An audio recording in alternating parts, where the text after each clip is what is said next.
through work. It's wonderful. And we are live. Good, happy Tuesday. Welcome to Talk It Out, Talk About It, Talking It's Something Tuesday. Tuesday. It's Tuesday, Tuesday. Tuesday talking. The brain um, dead duo. yeah, brain dead. I woke up to a mix of snow and rain this morning. Yay, May. Ah. It's actually I think it was warmer in April. We had warmer days. Well, it's been in the 50s every day so far since like Saturday. And we've got that cold snap that has come through. And my son's having the same reaction I did when I first moved up here. It's the middle of May. Why is it only 50 degrees here? And it's colder up here. I'm not Yeah. it's probably 40, 45. Yeah. It's icky.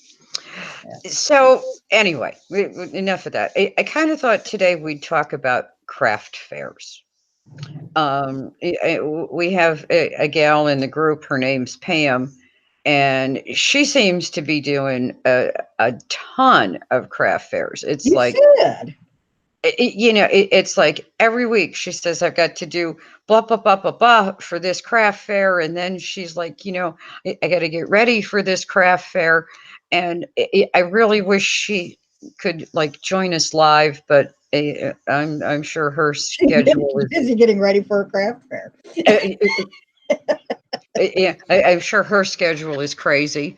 We have another gal in the group, Liz. She does some craft fairs at the end of the year. Plus, she does a big. Um, it's a every weekend for a month Renaissance fair in actually in Ohio. Yep. Um, I keep saying one of these days, Ben and I are going to take the RV and we're going to do a road trip, and I'm going to go see her, and I want to go see what this Renaissance fair is all about. Um, but She's doing the one that's down near Columbus. They've got one up here near Cleveland too, and I'll be going to that one later in the year. Not to sell anything, but just to visit. and it's like craft fairs. I know there's a lady on the internet. She has a website called creativehiveco.com. Her name is MEI. Her last name May. is May May. Pack. Um, I listened to a webinar that she did, and she basically said that craft fairs were just like a waste of time. Um, they are a time suck because you spend all year getting ready, all year long getting ready for them. But you know, and she's very big on doing an Etsy shop.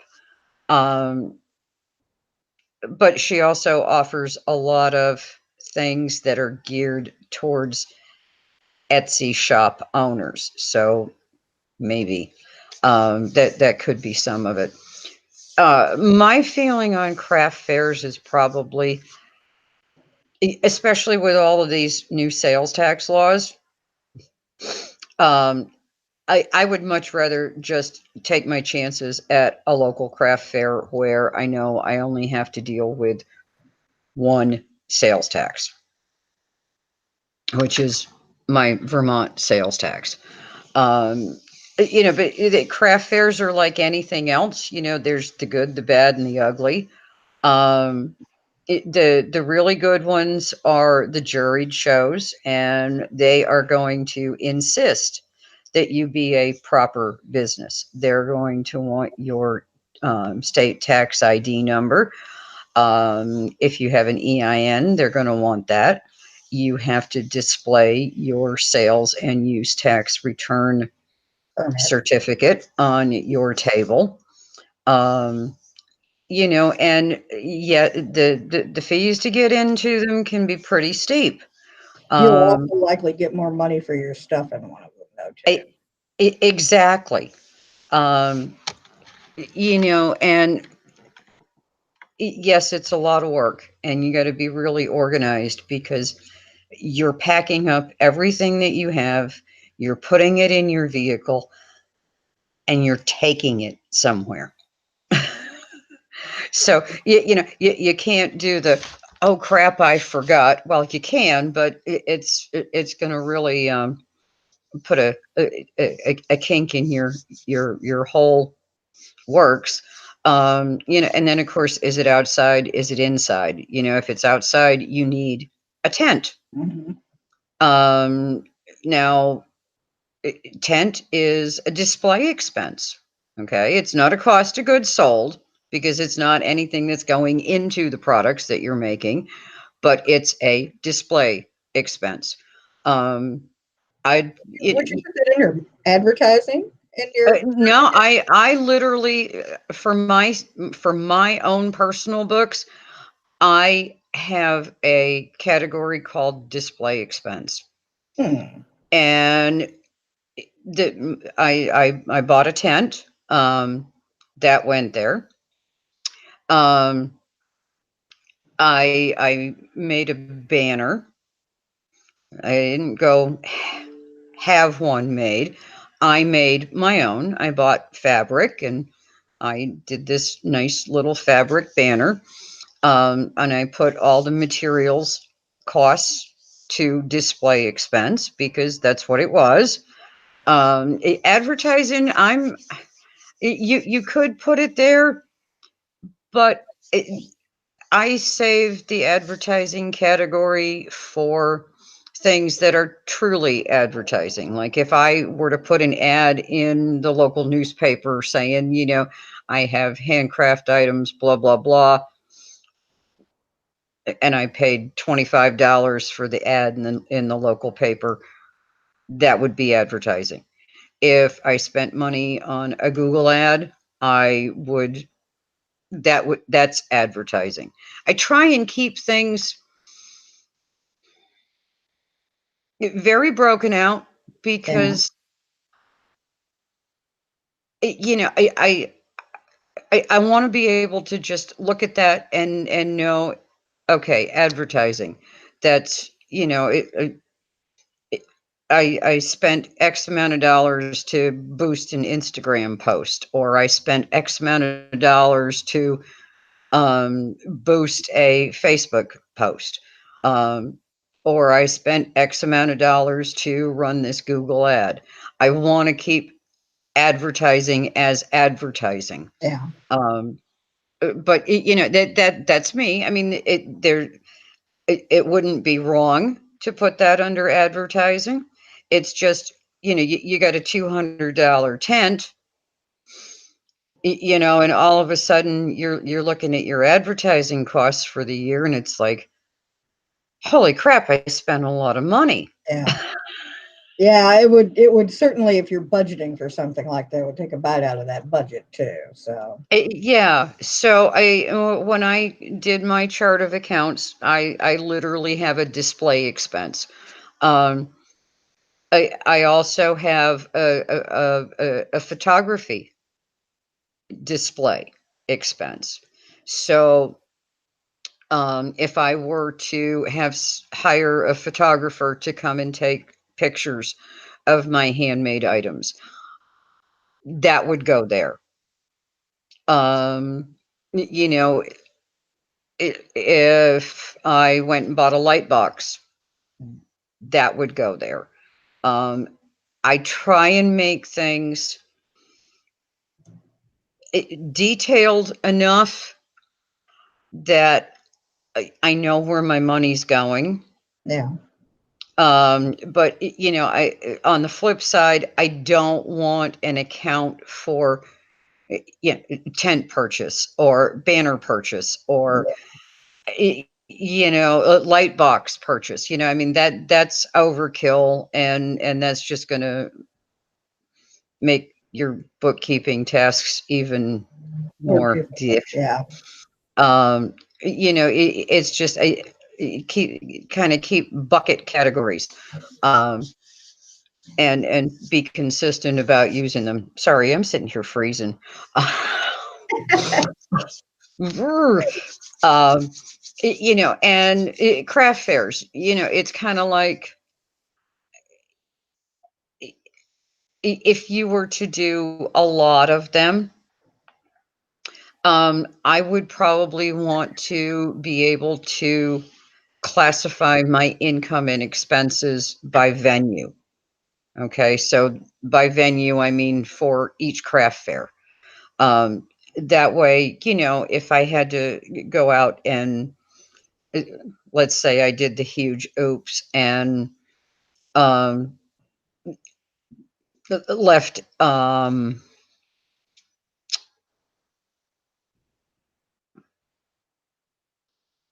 my God, duh, Describe it. a portable electrical Your extension outlet. cord, Well, not an extension cord, but the power strip. yes, thank you. I have stuff like that all the time. Hurry for it. I'm sitting here and I'm looking at one, and it's like, what the hell is that thing? Problem is, it's all tied up because I hate cords, um, and it's like I couldn't even like get it loose to show it to you. But say I forgot my power strip, and so that means I can't charge my phone. I couldn't plug in my laptop, so I had to go out and buy a new power strip at the local hardware store, and they charged me, an arm and a leg, and I could have gotten it much cheaper here at home. Um, you know, so you want to be able to categorize things like that so that it's like, yeah, okay, I really screwed up. So, this is lesson learned. I got to be more organized. But it's also an expense that is directly related to that particular venue. Did I have to go get extra business cards because say I had 50 and it was like, they say there's, you know, 2,500 people that usually come to this event. Yeah. So it's kind of like I want to be able to track that income and those off the wall expenses, including the actual booth fee. Um, so I can not only learn those lessons of make sure I have a list of things that I have to take and make sure everything's packed away. But it's also, how much am I spending to go and do this versus what was my return? Um, so in accounting software, that's really easy. Um, I just set up a customer with that venue name.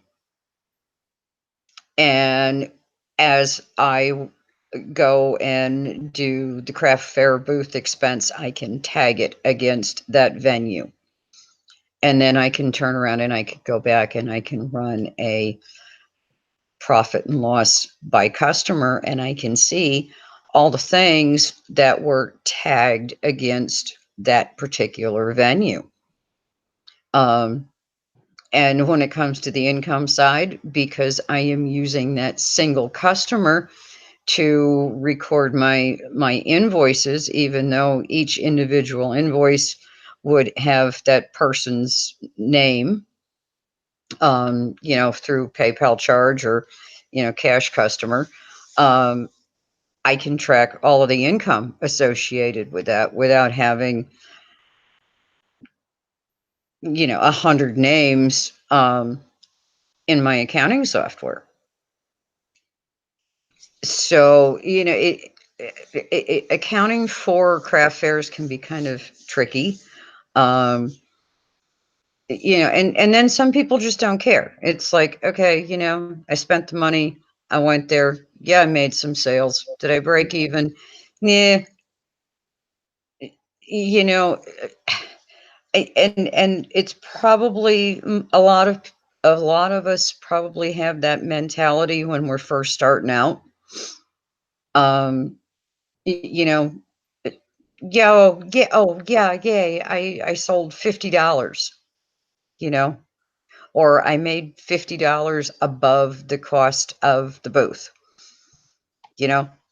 Um, but as we get more in tune with the financial side of our business and we really start thinking like business owners, tracking income and expenses by venue is something we really want to, pay attention to. If I paid $500 for a 3-day, 8-hour a day booth at this huge event, and it was an hour drive each way, and I had to pay for a hotel, and I had to do all this other stuff, you know, I've got to sell a lot of stuff just to even break even.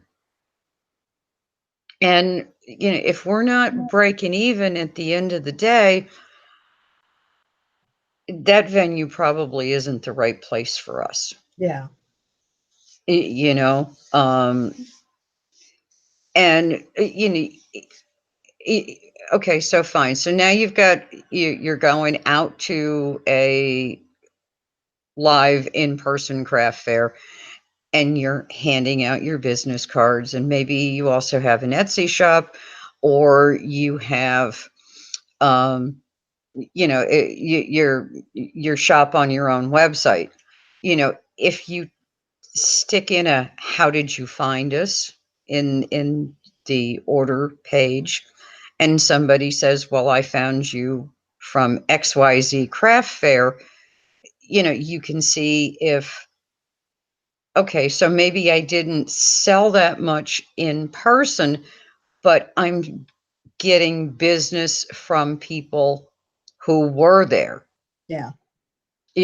So, at the end of the year, you can kind of sit down and really evaluate this.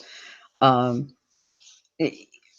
because craft fairs are expensive. I did one a couple years ago, and not only was it booth space, but there was this little hidden thing. It's like I'm there, so I paid the booth space, and I'm there that morning, and I'm setting up, and this lady comes to me and she says, Do you have your raffle item?" Raffle item? What raffle item? Oh, well, yes, in addition to, a booth fee, you have to give us a raffle item worth at least $25, and we're going to raffle it out. We're having a fundraiser raffle for the event sponsor at the end of the day. So, sometimes you got to look for those hidden things. And I thought, maybe I missed that, you know? It didn't. It was not in any of the vendor sign up information. It wasn't on anything to do with the website. Um, it was just kind of this last minute. Oh, and by the way, we need money. That's just shady right there. It kind of was, and the only thing that kind of offset that was the fact that the day of the craft fair, oh my God, it rained like, oh, you wouldn't believe. So I was really happy that I had a tent. Um, I bet that and dampened foot traffic. it was standing room only, but nobody was buying anything. Everybody was in there complaining about the weather. But what they did do was they had another event in the fall, and anybody who wanted to come in the fall, we didn't have to pay for booth space. I think I remember us talking about that. Yep. So that was kind of nice. So I got to go do that one a second time. I, I have never gone back, mainly because th- there was just a lot of browsers that day. Well, actually, both times. And there were a lot of people who were more hobby crocheters Yeah. who they were selling knitted, well, knitted hobby knitters too. They were selling dishcloths for $1 a piece. Seriously. Seriously. Hmm. Yeah, now that's the problem. When I started to research the whole um hand dyeing yarn and stuff, one of the things that you get a lot of advice from people who are already established is that don't do that. Don't undercut other people's prices. Number one, you're doing a really, you're selling a skein of yarn that's, 50% silk and 50% alpaca, that's a high quality yarn. People who buy hand dyed yarns, especially luxury yarns like that, are used to paying $30 or $40 for a skein. And if you're going to be going and selling it for $12.50, you're mostly hurting yourself. Oh, So, but you're also going to have a lot of trouble with your competition, and people are going to worry about what's wrong with you. That you're selling this for so much cheaper than everybody else, but you're going to have a hard time getting a foothold into the market if you're seriously undercutting other people's prices. You're hurting the business as a whole. You're hurting your competitors who are going to turn around and not be real nice to you. And you need some sort of goodwill in the industry in order to succeed. You just do. And you're not going to be making any money. So yeah, when you go and you sell things like that really, really cheap because you like doing it, all you want to do is recoup the cost of the yarn and stuff. You're not doing anybody any favors, including yourself. So it's yeah, I wouldn't do that. I was going to ask you when you brought up the washcloth thing, how did yours sell at the greenhouse opening weekend? I didn't even take them down. Oh, you were that busy, huh? It, I mean, I feel like I lived there. Okay, from like 2 o'clock Wednesday afternoon until 5 o'clock Sunday night. Um, and we've been so busy with the plants that it, Crystal and I didn't even touch cleaning up the gift shop area until like Friday at noon. So, I mean, we had stuff you would not believe. We had stuff everywhere. I, I mean, there was like a path to get through, and that was it. And I did have them. I had them in the truck, but it was like, we got to clean up this. We got to clean up this. We got kids coming through. We're going to have people coming through. We got to get all of this stuff that somebody could potentially get hurt on or trip over or just uh, traffic flow. We got to get all this stuff cleaned up. And it was just like, last thing in the world either one of us want to have to do is stop and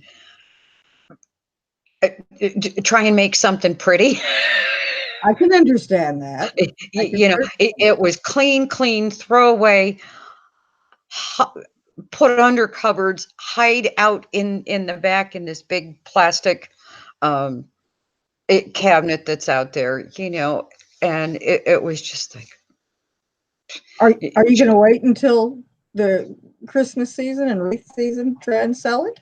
but the thing, no, they're going to go down this weekend. Oh, okay. I mean, it is so cold up here that,